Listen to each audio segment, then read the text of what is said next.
Ma'am, म त कस्तो समस्यामा परेँ नि। किन के भएर?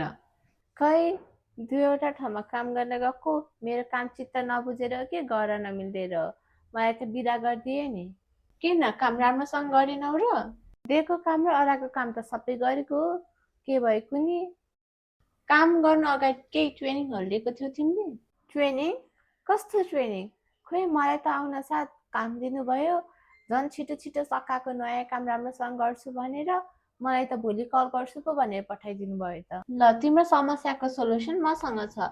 कुनै पनि काम गर्नुभन्दा अगाडि ट्रेनिङ लिनुपर्छ र ट्रेनिङ दिने राम्रो ठाउँ भनेको 9 ट्रेनिङ एकाडेमी हो। यहाँ विभिन्न 6वटा जब स्पेसिफिक स्किल ट्रेनिङ प्रोग्रामहरू सिकाइन्छ। हो र म्याम, कति समयको ट्रेनिङ दिनुपर्छ? ट्रेनिङहरू 2 हप्तादेखि 2 महिनासम्मको हुन्छ र तिमीले सधैँ दिनको 1-2 घन्टा टाइम दिनुपर्छ। यो ट्रेनिङ तिमी र अरू काम गरिरहेको मान्छेले पनि लिन मिल्छ।